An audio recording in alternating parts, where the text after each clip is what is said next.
Um, Welcome to the Anti-Racist.Jubilee.Symposia. This is a safe and welcoming space, and we ask that everyone treats each other with kindness and respect. Please stay on mute while the speakers are talking, and if you have a question after a speaker has finished, please raise your hand. We're not gonna be using the chat today, so you can just go ahead and physically raise your hand. We'll call on you and unmute if you have a question.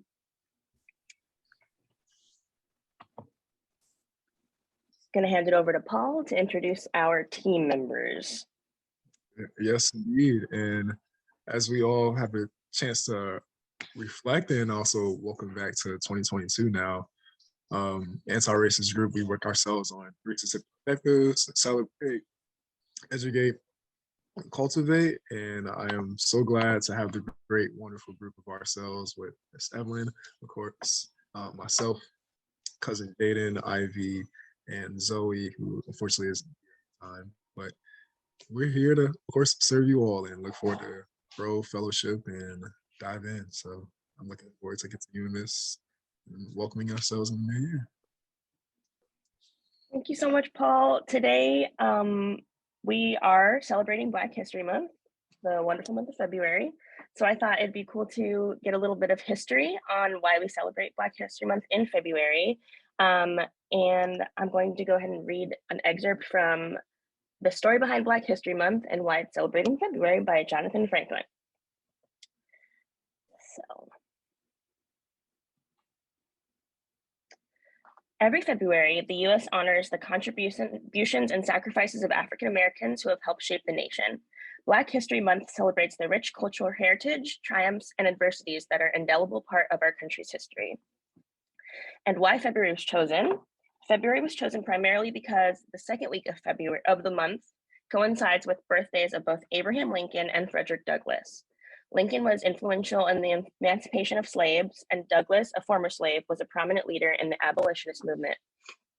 Lincoln and Douglass were both born on the second week of February, so it was traditionally a time when African Americans would hold celebrations in honor of emancipation.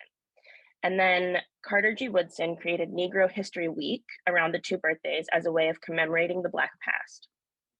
50 years after the first celebrations, President Gerald R. Ford originally recognized Black History Month during the country's 1976 bicentennial. Ford called upon Americans to seize the opportunity to honor the too often neglected accomplishments of Black Americans in every area of endeavor throughout our history. And then 40 years after President Ford formally recognized Black History Month, it was Barack Obama, the nation's first Black president, who delivered a message of his own from the White House, a place built by slaves. Black History Month shouldn't be treated as though it is somehow separated from our collective American history or something just boiled down to a compilation of greatest hits for the March on Washington or from some sort of sports heroes, Obama said. It is about the lived, shared experience of all African Americans, high and low, famous and obscure, and how those experiences have shaped and challenged and ultimately strengthened America. And then something that I found very interesting is that every Black History Month has a different theme every year. So this year, the theme is Black Health and Wellness. And this theme is particularly appropriate as the US continues to fight the coronavirus pandemic. As Black people, we have terrible health outcomes, and even the coronavirus has been affecting us disproportionately in terms of those of us who are catching it. There's never been a time where Black people and others should not be celebrated for Black history. Given the current racial climate, the racial reckoning that began in wake of George Floyd's murder, this is an opportunity to learn. So thank you so much. And also, I'm going to go ahead and introduce Jaden, who also has some cool things to say about Black History Month. Thank you. I think every Black History Month, it's a celebration, of all the things, about the contributions of Black Americans to this country. And I think that we're really seeing that this Black History Month because, we're so used to saying all of the negative historical things, but I think we're finally starting to see more of the positive and some of the great contributions that Black Americans have had to this country. And even when you turn on the TV, scroll social media on your phone, you're starting to see more representation. And I think that's also been a big part of this Black History Month. So, turning on the TV to see more shows based around Black families, around Black people. I think it's important. And I'm glad that we as a country are finally starting to acknowledge Black history, and we're starting to acknowledge Black Americans, and know that America really is a diverse place, and we have to make sure that everyone sees that, and we have to be proud of that. So I'm proud of the fact that America is starting to get there. We still have a lot of progress to make, but I'm just glad to see that we're starting to see that now in this country.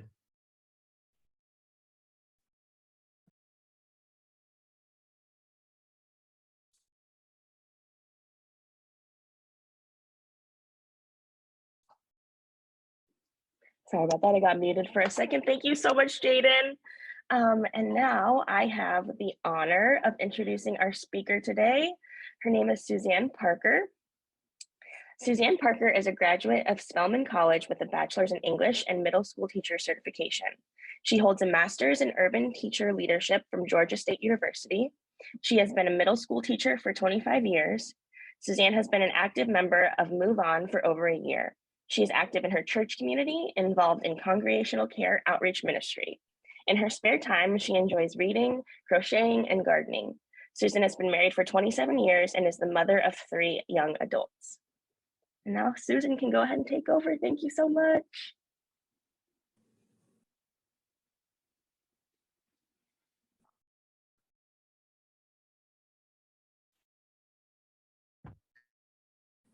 Unmute.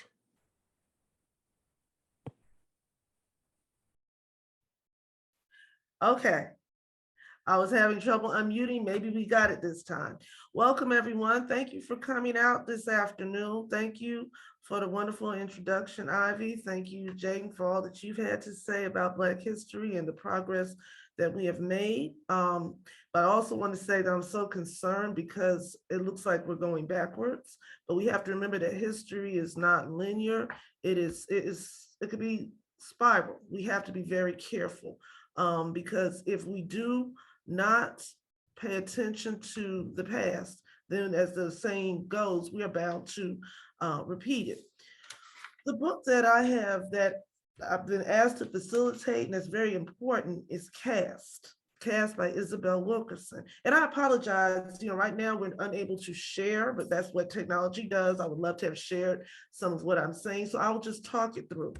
Why Caste? Caste is an important read because of blatant resurgence of racism in American society. The maintaining of caste is central to the survival of white supremacy. The passage of anti-critical race theory legislation allows racism to thrive under the guise, a very thin guise, of sensitivity and victimization. The legislation allows the dominant culture to continue to operate with impunity and sensitivity and use ignorance as a defense. The only way to heal and build a stronger, better United States is to explore and have rational discussions about race. The discussion of such a sensitive, divisive topic is therapeutic for all involved. It is freeing for both. Racism is enslaving to the human spirit because it stunts growth and requires the transmission of inhumanity and ignorance. The transmission of inhumanity and ignorance. It is destructive to the soul. Racism is destructive psychologically to all involved. It is traumatizing. And what is more striking to me is that we as a country are reverting back to the evil that we know. The book Caste is as deep as it is wide. So I have chosen, for that reason, I've chosen to focus on the 8 pillars of Caste because it is these pillars that support an oppressive system. So we have to understand what are these pillars that are supporting, and I will say surrounding, keeping us in tuned, as you would say, in these rigid systems. What is it? What is it that these 8 pillars are? In our first, I want to focus on the first 4 pillars of caste. And this is just, I'm just introducing, nobody's read, a lot of us have not read the book, but the first 4 pillars of caste that I would like to look at over the next month is divine will and laws of nature, heritability, endogamy and the control of marriage and mating, purity and pollution. Those are the first 4 pillars of Caste. I do have a syllabus that will be emailed out to all of you, description and overview of the book club. And if I may, and I have it, I was going to show it, but if you'll just bear with me, let me stop right here. Is there any questions that you have before I get into the syllabus? Yes. Yes, no? Sorry, I wasn't able to get registered for this. Is there a place I can register so I can get the materials? Evelyn? Yes, we will be sending the information out. I will get your, if you will stay on the line after the meeting, I'll get your email and make sure that you have access to the information. Sure, I can put it in chat if that's easier. The chat is disabled for the moment, so if you'll Okay. just hang around, we'll get it afterwards, okay? Thank you. All right, thank you. Okay. Thank you. All right, well, description, overview, just talking about the syllabus forecast, because we have to have a roadmap as we do a book study. We have to know what is our focus, so we won't be all over the place. So the Trump years, the title of our syllabus is called The Ties That Bind, because Caste binds us all, by Isabel Wilkerson. So the Trump years and the pandemic laid bare the deep racial divide that exists in the United States. The country was lulled into a post-civil rights kumbaya, if you'd say. We were encouraged that we had turned a corner with the election of President Obama. There was minority representation in the Obama administration. There was hope for what we thought was a post-racial America. Then the rude awakening occurred. America, the United States, elected a man who openly bucked all social norms, weakened the guardrails of democracy, and gave citizens permission to be comfortable with being openly hateful and unapologetically racist. By stoking the fires of discontent and fear, using the pandemic to further sow the seeds of hate, scapegoating, and division, it causes one to step back and ask what is really going on. What is at the resurgence of openly racist rhetoric? The racial unrest started long ago, before the Trump administration and the pandemic. I believe in order for the great American experiment to be a success, there has to be a healing that only comes from confronting the origins and truth of our discontent. This book club could be a catalyst for change in our personal lives and communities. Facing the origins of our discontent requires introspection, courage, and honesty. In order to be a catalyst for healing, we need a safe space to discuss what is really going on. It is my hope that this book club will be that safe space for discussion, introspection, and change. I'm a post-civil rights baby. I came up, I was born I ain't scared to tell my age. I was born in 1968. And, I was a little girl in the 70s, I'm Black, I'm proud, the Black Panthers, which were not terrorists. They were people who cared about their community, who, cared about free lunch, cared about education, cared about health clinics. So I came up in a household where my parents were proud to be Black people. They didn't hate others, they didn't, but they knew they were proud. And so I was always taught Black history. And I grew up with the Cosbys, watching, Cosbys on TV in the 80s. I enjoyed the 90s, with just the economic boom of the 90s. So I never thought much about that we could ever return to a place that my grandparents and my parents endured, Jim Crow. I never thought that. I thought that, history is linear. We're going to keep on going down the road. So when Trump came on the scene and he started to unleash all of this behavior that we had, say, oh, that's not polite, let's put it in the closet, let's try to move forward. And just all this behaviors that I was not accustomed to. My parents were accustomed to it because they endured it. My grandparents, were accustomed to it, but I had no sense of what this is. So I started to read. And that's why I said we have to look at what is really going on. Why is all this hate occurring? And that's why the book Caste became so important. I will say that Caste is a difficult read. I've had to put the book down several times. And let me also give credit where credit's due, because I'm not going to act like I just discovered this book on my own. My dear Aunt Della, who is on the call today, my sweet Aunt Della, she read the book first, and she would talk to me about it. And I was like, Caste what? Then I went and bought it, and I started to read it. And she and I started to dialogue about Caste. Caste is not for the faint of heart, but at the same time, when you read Caste, you're going to have an open mind, not to get angry, because you can become angry and emotional, not to feel victimized. I'm just going to put it out there, not to feel victimized, like, oh, and this is no disrespect. Oh, she just hates white people. No, that's not it. Do not take the posture of victimization. Say, you know what? This is evils that happen. What can we do to solve it? What can we do to make the world just a little bit better in our place, even if we just recognize the inhumanity of it all? It is my hope that I would love, and I've said it, I would love to live in the United States, in a country that embraces multiculturalism, embrace one another, that we don't have to be afraid of one another because of what's going on. I want to feel like, and I have been stopped by the police in the past few years because of broken tail light, but it's terrible to sit there and say, oh my God, I hope that the police is coming to me as a Black person, because I don't want a Black person to shoot me. That's what goes on in our minds. I would love to move past America like that. I would love to move past an America where I don't have to worry about my 27-year-old son coming in contact with the police. I would love to see a time where people, even white people, good white people, decent white people, their intentions are not questioned because of the horrible history. I want to see one America where all of us can just grow and learn and appreciate who we are and where we come from. And right now we are moving away from that. And that is it's troubling to me as an educator.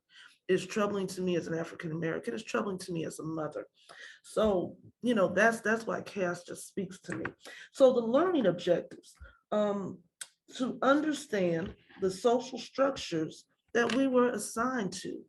Do you realize that we were assigned to a social structure? I never thought about being assigned to a social structure. I grew up hearing about the racism that my parents experienced, but I never thought about it was because of caste. I just said, okay, it was because of Jim Crow. But it's caste, and that's pretty deep. To examine how these social structures impact our lives on a daily basis. Our learning objectives. To understand how the caste system in the United States impacts the judicial, educational, and economic systems in the United States. Those are the learning objectives. Required reading, Caste, The Origins of Our Discontent, by Isabel Wilkerson. The monthly breakdown of meetings, February 20th, today, introduction of the book club. March 20th, 2022, the first 4 pillars of Caste, which I have read those 4 pillars. And I also have questions, asking you to journal about your feelings, And I also have questions that I don't want to pull it up right now, but it's in the syllabus. That really provoke thought. Then our next meeting will be April 24th. And I have questions also, journaling and questions that for us to think about when we come to the next meeting. I just think it's time to recast. I am very concerned about legislation that is being passed in state, in states that are really forbidding teachers or limiting how teachers talk about race and issues. I'm here to say, as a middle school teacher, it is not like people play it up to be. Teachers do not talk about hate this and hate that. No, we really talk. In fact, I'll share with my own middle school this year, and I said, this is wonderful. Every morning, the kids have a Black History trivia, and then they have the QR code come up, and they have to click on, they love it. They click on the QR code, and they give the information.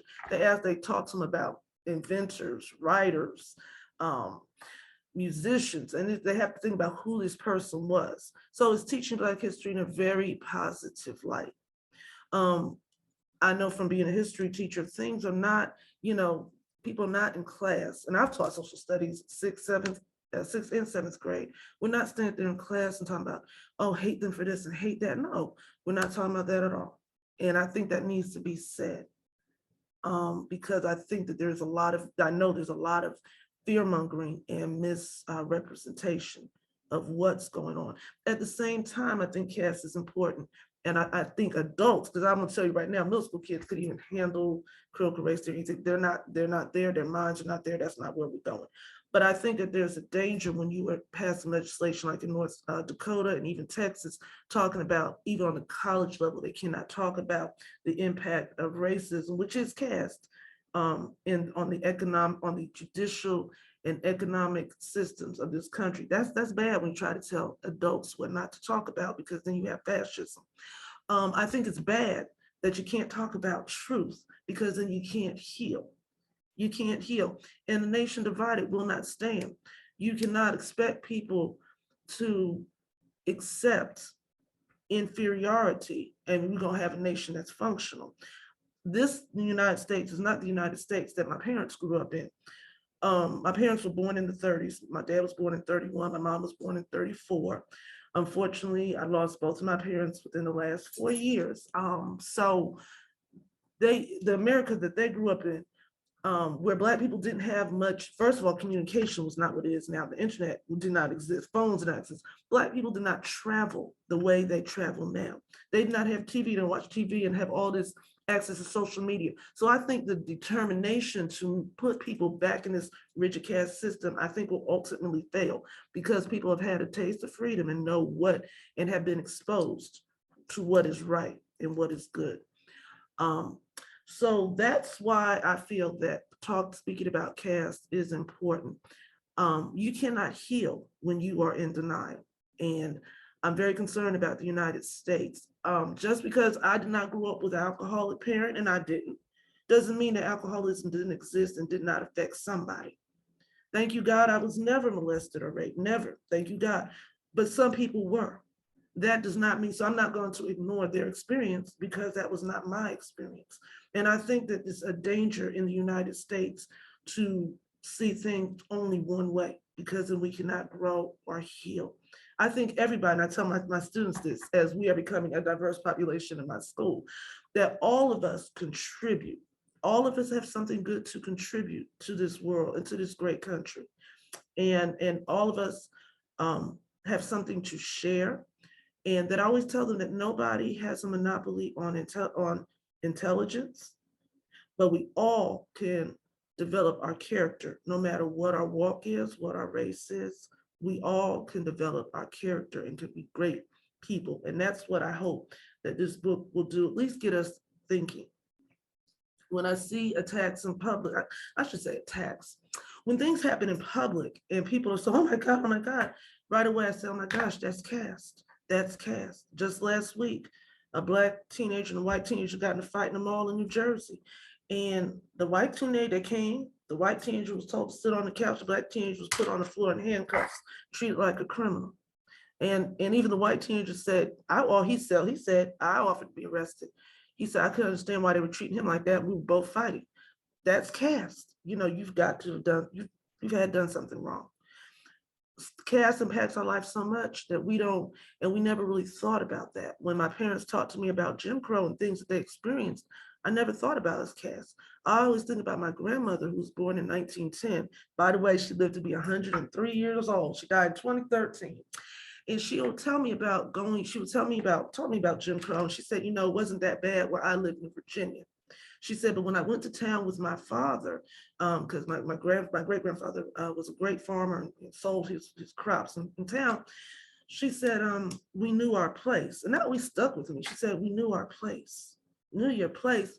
She was talking about caste. I was told that my grandfather, who had a great amount of land because he worked very hard. His farm had to be off the main road, way in the back. It couldn't be along the main road. That was caste, because he could not be part of the economic system, So they didn't call it caste, they called it Jim Crow. So so that's why this is so near and dear to me, because of the legislation that's being passed today, and because how it, touched my family personally. I'll share this one thing. When my mother was telling me she was a teenager in Virginia, and my grandmother sent her to the store to get some, I want to say some meat. I want to say it was chicken or probably pork. And she said to me, my mother said, the man was serving everybody except for me. And then he made me wait till last. And then when I finally got up there, he just gave me the scraps of what was left. And I was upset, and I brought it home to mother. That's what she called my grandmother, mother. And my grandmother said, well, you didn't have to accept that. She said, but Mom, you sent me there. This is what you want me to get. That was caste. How dare you make this young black lady, 17 years old, wait when she's been there before everybody else. So caste has just been so prevalent, but we never knew what to call it because we thought it was something that happened in India. We didn't realize it was right here. So there's one quote I want to leave you with, and we can chew on as we read this book, where it says, race is the skin and caste is the bones. Isabel Wilkerson. Let that resonate with us as we study this book. And I'm going to stop here. I would love to entertain any questions or comments. The floor is open. Thank you so much, Suzanne. It was so nice to hear from you. Any questions about how we're going to handle book club or things like that from the rest of you guys? Casey.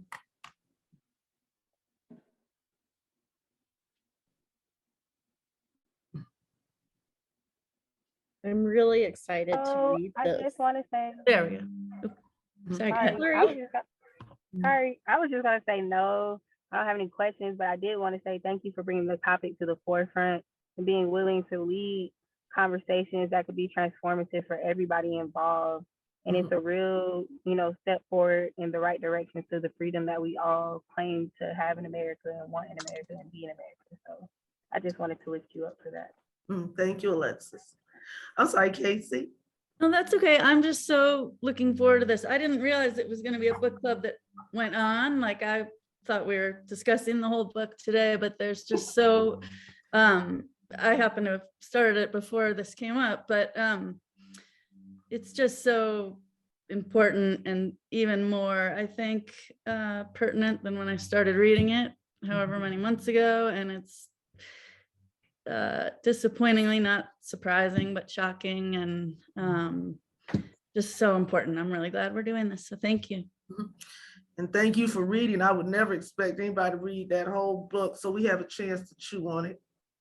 Oh, I by the time I'd gotten to page 100, I knew it was going to transform my life.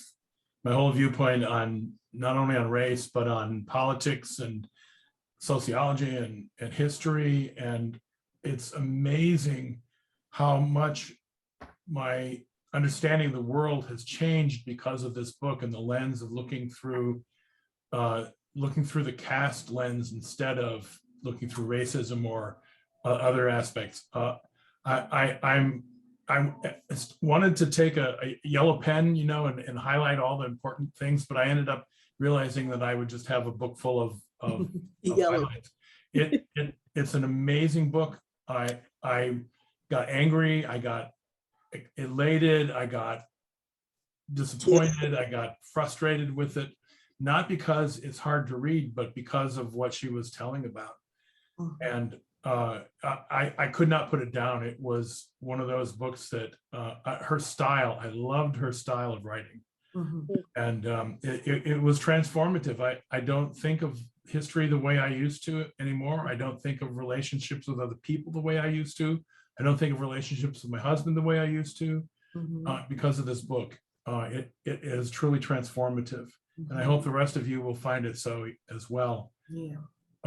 So it's a great book. One of the greatest books I've ever read. Thank you. Thank you. You will call Bill or Mr. Root? Bill. Bill, thank you, Bill, for sharing. One thing that's why I said a book you kind of have to put down, you have to take a break, because it's horrifying, what people do to one another. It's just horrifying. And one of the questions that I will add to the syllabus or add to our discussion is, why do people feel and that makes it broad. Why do people feel they have to oppress another person or to be superior? That's something that kind of turned in my wheelhouse, as I was reading the book. Why do we feel that we have to be cruel, and that makes us feel superior? That it really needs to make us search our souls. That's anyone else, comments, questions, concerns.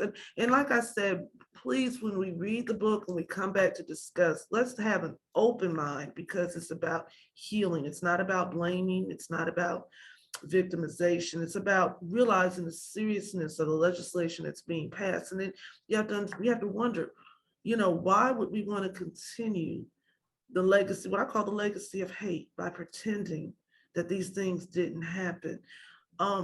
We need to ask some deep questions. Why can we, I'm talking about school boards, why can't we just appreciate people for who they are?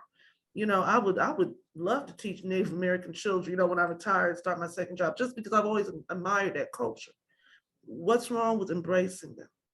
What's wrong with embracing Hispanic culture? I have Hispanic, Asian, white, and my school's predominantly African American, but we're slowly changing because of gentrification.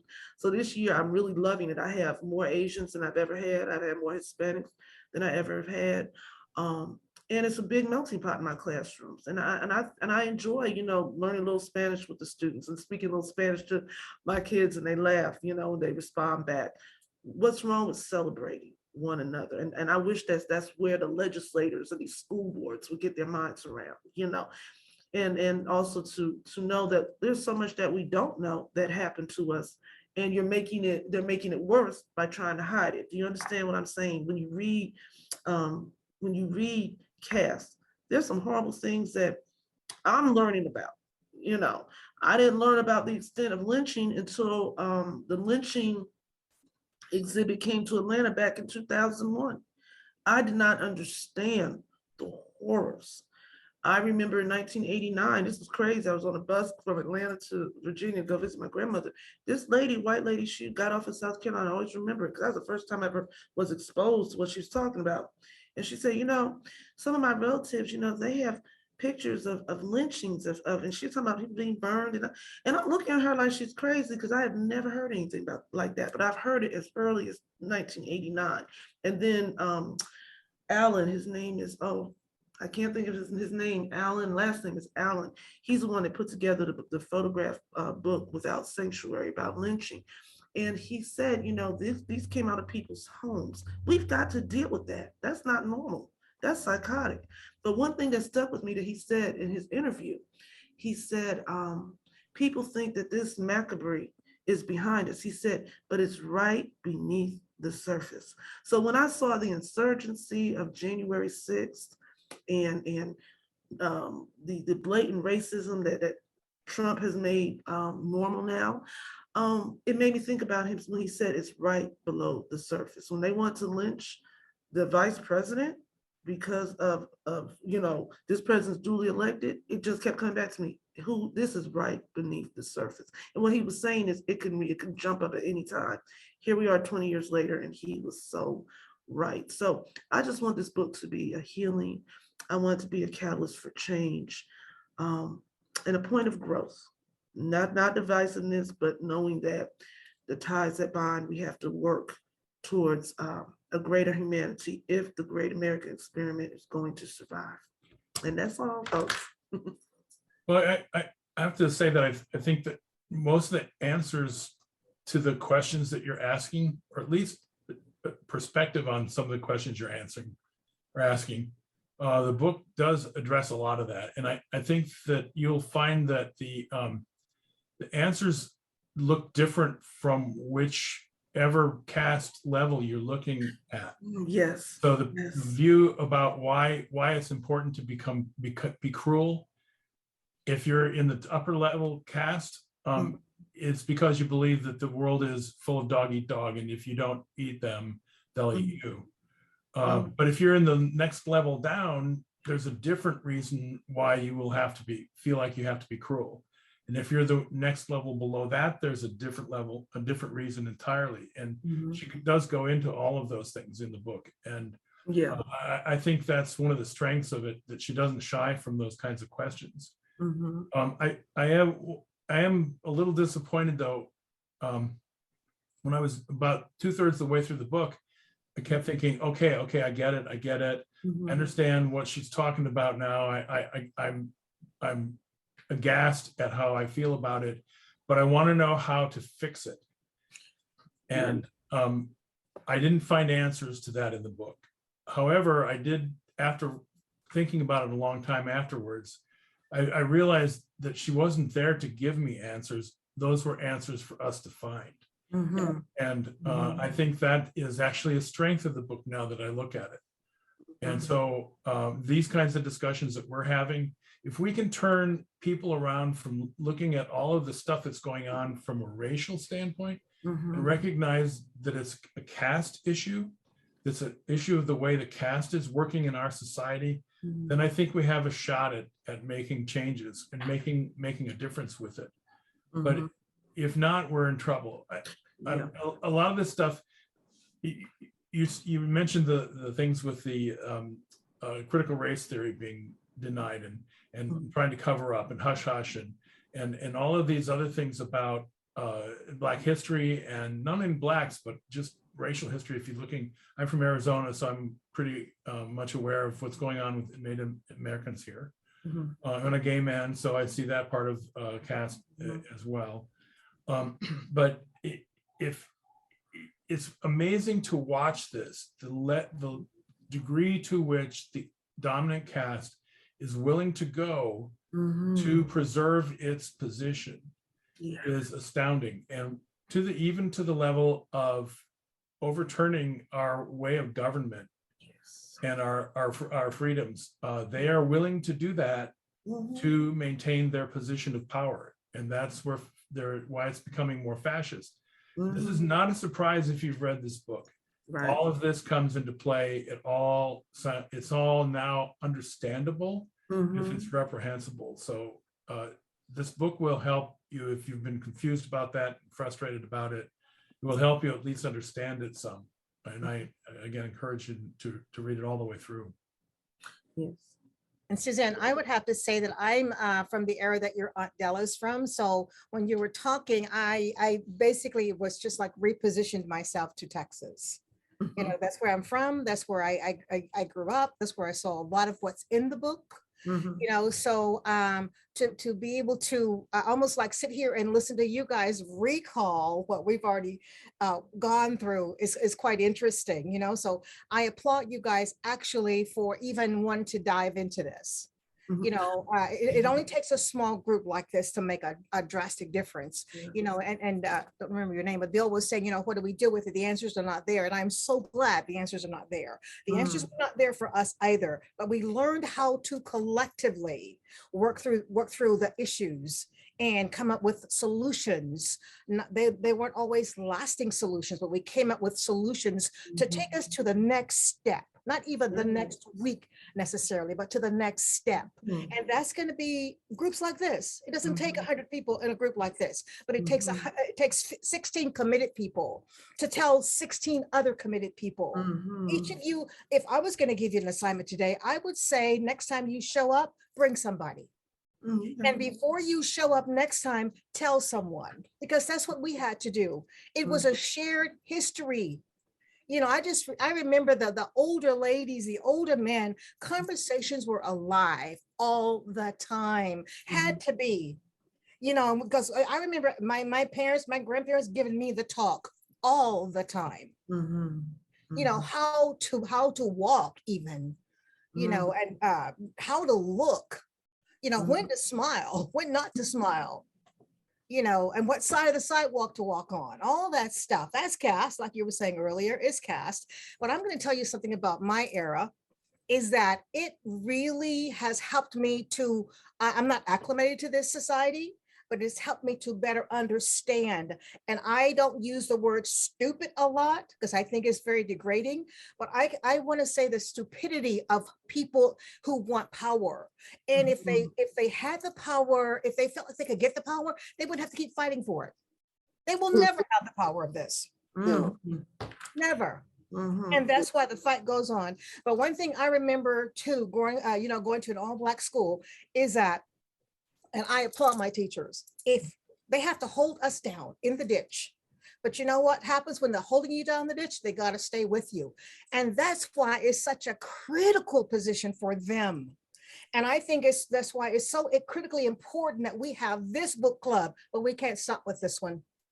We've got to be better informed so that we will know, especially the generation that you some of the young people on this one are in. You guys have got to, it's just like my heart is just crying out, learn about the history and really embrace it. And, I just remember my teachers always saying, when you hold your head up, you're going to be somebody. Do it. Don't let nothing stop you. The noise out there, block it. We've got to learn. We've got to be better learners, and then we've got to share the message. Yes, Aunt Della. I'm sorry. This my Aunt Della is on the line. Aunt Della, would you like to share? I heard you say something. Oh, wait a minute. Let me. Oh, she now unmute.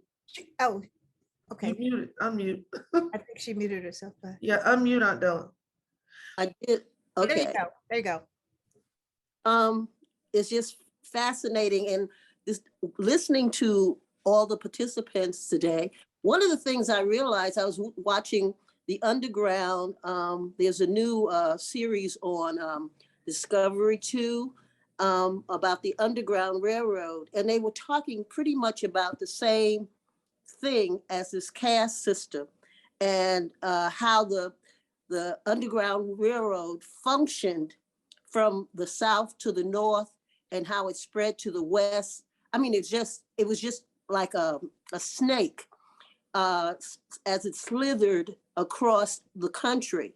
And as I listened to you elaborate about the caste system, it just made me realize how strong and powerful the people were of that time to survive all that they have survived. And the caste system can only be the caste system if we allow it.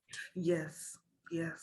If we allow it to cripple our minds, to keep us boxed in or shall I say, boxed in.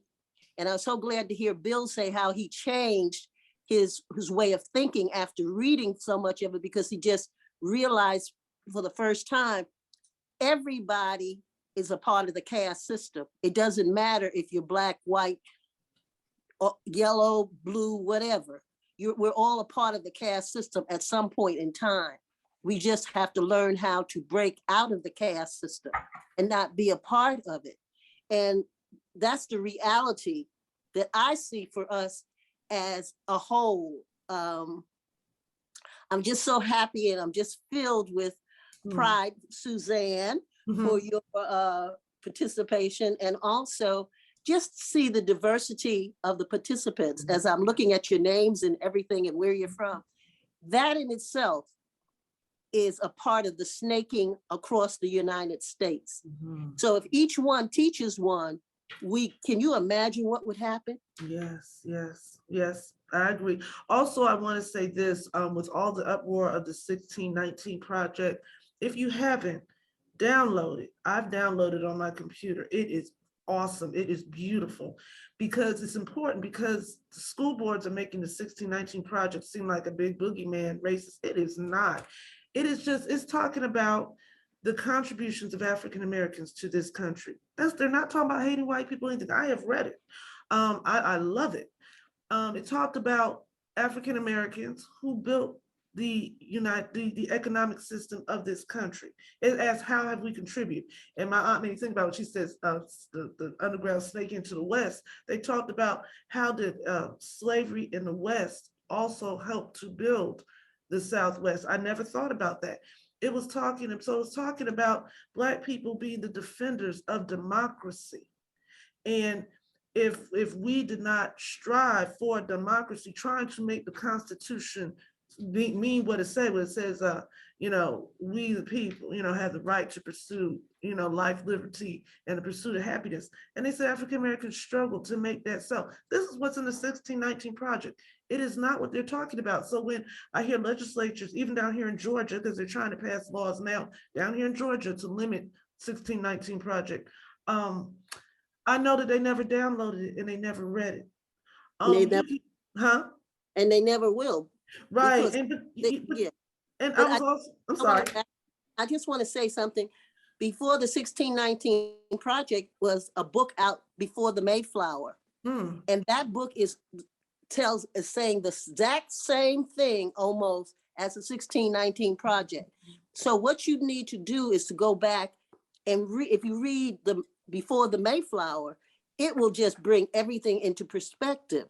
And that's the key. That's why they're trying to ban books. They don't want you to read. They don't want you to learn. Right. And so we have to encourage, as my sister from Chicago said, you know, we got to give books to people, put them in their hands and ask them to just read it. Just read it, because that's the crippler. Yes. If they can get our minds, they got us. And you know what? Also, I was sharing with my husband Gary is on the line, and Alexis is my daughter. And I'm so happy that my family members came to support me today.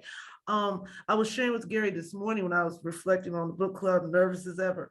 And I was saying, you know, it's very dangerous to shut down the talking about slavery and what happened. I was saying to him, I said, it's also a disrespect to my ancestors. I have a picture of my great-grandfather down here in our back bedroom. He was born, according to the census, 1829. My grandfather was born 1892. Daddy was born 1931. So we have huge gaps. And I think it's very disrespectful to tell people who look like me that what our ancestors did, don't talk about it, don't talk about how they suffered. I was sharing with him about how I found in the 1870 census, Aunt Bella, my 3 times great grandmother, who was born in 1810, Frankie, she was, and this is talking about, it made me think of caste, how I read in family history when I was in Virginia, how we all came to be in Halifax, was that she was a slave on a dentist plantation, or enslaved. And she was given as a wedding present to be the maid to the mistress, okay? And her son, my great-great-grandfather, was born on that plantation. And it brought tears to my eyes in 1870 to see the 1870 census and to see Frankie there, age 60, and my great-great-grandfather, her son, age 41. Why do I bring that up? Because it ties into caste, about how they were dehumanized. I mean, just imagine you're a wedding present. That's just crazy. So I was saying to my husband, I said, that's just so disrespectful to our ancestors who gave so much. I think it's also important, because we're talking about slavery, to recognize that not all white people owned slaves. Most of them didn't. However, in that time period, follow what I'm saying, in that time period, they were all complicit. Okay, they might not all own, but they were all complicit. Not all of them. Some of them were abolitionists. Abolitionists, thank you. See how she's opening my mind? Abolitionists. So I think that that's very important. I talk about it. I'm always going to talk about it with my children and my grandchildren who are yet unborn, because I think that it's important to remember what sacrifices were given, what they endured for just us to be here in this day. I think that is so important. And so like I said, I deal with it not in a way of hate, but in a way, like I said, look at 1870 census just about made me cry, because they survived horror. And then to hear my daddy tell stories about things that happened to him growing up in Jim Crow. But I smile because he lived to be almost 87 years old, died in love before he turned 87, and he endured. He endured, and I remember at his memorial service, my minister said, everybody stand up and give this man a hand clap for being a Black man and living in this country 86 years. I said, wow, that is a big, to deal with caste. I think that we should all feel good about being on here, because we all are open-minded, I feel. At least we are willing to learn and to be part of the solution. So May I comment? yes, yes. Ms. Sandstrom or who? Carmen? And so I read her other book, the Warmth of Other Suns, about the Great Migration. And that book really solidified for me Jim Crow. Because, you know, I always thought it was like, just, you can't drink out of the same water fountains, you know, that, you know, kind of those things like that. But I mean, like, it was like the way she described Jim Crow, like I couldn't breathe, because she made it like it was a darkness, like it just, you know, like any moment, like you didn't know if you were gonna die. I mean, like you could die at any moment. The rules changed from day to day. Oh, changed from day to day. And I was like, you know, like it really explained Jim Crow. And then like just to leave the South, everything they had to go through, like it had to be done in secret, sell their belongings in secret, go buy their ticket in secret, and then be on the train and they'd have to sit a certain place. And then when they crossed that line, I think it was somewhere near Washington, DC, they could sit now with the white people. And it was like, oh my God, you know, like Evelyn says, the stupidity of it, of racism, like, I mean, you know, and then they get to the North and it's still the same. Like the North is still like they couldn't live where they wanted to live. So it was, the North just didn't have a flag like the South did, but it was still the same. They just didn't have a Confederate flag. And how they were, you know, like they had to stay in Harlem or in Chicago, they had where they couldn't, like everybody was trying to live in tiny places. And it was, you know, the whole thing, the whole book was just, and you just have to admire, you know, I mean, that they did survive, but like, why does it have to be that way? You know, you made me think about my grandfather, my Aunt Della's father. I never met him. I never knew him, but he was born 1901, died in 1966. He left the South in the 1920s. He grew up in Tuskegee, Alabama, went to Tuskegee Normal Institute. And he said, my grandmother said, he said, I'd rather be a lamppost in Harlem than a belle in the South. And I always think about, I was like, you know, that, I remember my college professor said, wow, that's a deep analogy. And I think what my grandfather was saying was, I'd rather, even though he could not escape Jim Crow, but he felt freer. I could stand taller. I don't have to bow, you know, like the bell swings back and forth. I'd rather stand tall and have my pride, even though I'm still dealing with those things. But another thing that my grandmother shared, that my grandfather said, you know, he worked in the subway, New York City subways, as a token booth clerk. And he said, you know, I've known more Negro lawyers working for the subway system than I've known in the courtroom. He was speaking, my grandfather was speaking to Caste. And when you talked about thinking it's only just, you know, drinking out of a water fountain, in my own ignorance, because I'm a post-civil rights baby, I thought the same thing. And I remember walking around downtown Atlanta with my father, and this was like 20 years ago, and he was recalling things, you know, history. And I said, I could live in Jim Crow, Dad. You know, in Atlanta's still very segregated, so I still live in a Black community. That's just the way Atlanta is. So I said, I could live in Jim Crow. I live in a Black world now anyway. I said, you know, he said, but in Jim Crow, they will never leave you alone. He said, you cannot live in Jim Crow. They will never leave you alone. And in my own ignorance, I didn't understand that. But when you made me think about it, Carmen, when you said it can change at any moment. And as I read and become more educated, you're right. You know, Jim Crow is not just leaving you alone. It's just taking advantage of the caste system. So it's just all very eye-opening. Yes. Thank you all so much. I'm so sorry, we do have to wrap up. Oh, but Kate had her, I'm sorry, I talked too much. Kate had her hand raised. Oh, okay, yes, sorry, Kate.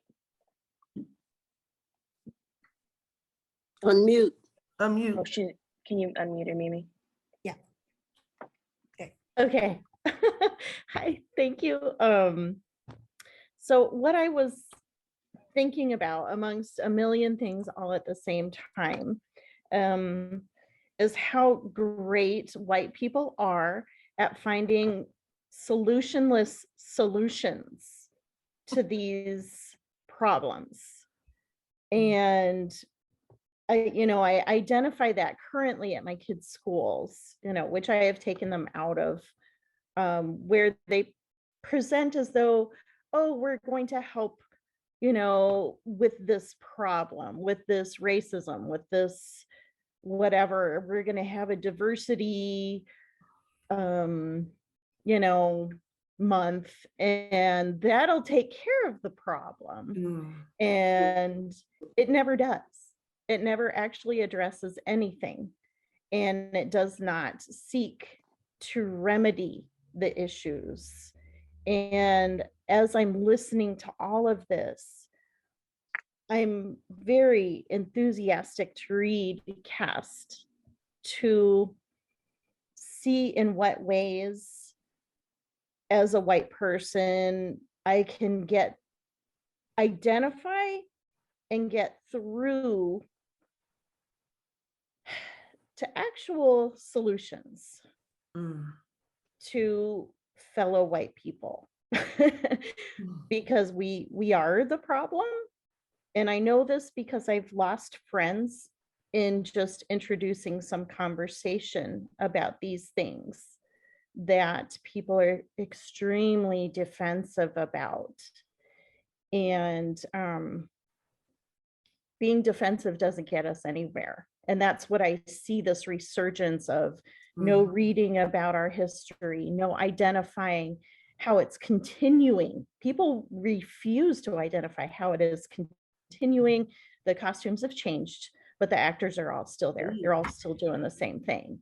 And so I'm really, I want to get to the meat of things, because it's, we have to find solutions, and they may be different. And, Bill, it sounds interesting from seeing from which caste you come from. Looking for answers is going to look different. So anyway, I appreciate everyone here and everything you're sharing. I don't mean to take this long as I did, but thank you. Thank you, guys. We're hate to cut it short. It's obvious this is going to be a fantastic discussion group. We really appreciate you guys being here, but we're going to have to cut it off right now. So thank you all so much. This has been such an amazing conversation. Thank you so much, Suzanne. I'm so excited to read this book and so excited to share it all with you guys and talk about it. Thank you, Mimi, for setting this up, and we'll see you guys April 24th. No. March 20th. March 20th. Oh, okay, March 20th. Yes, that's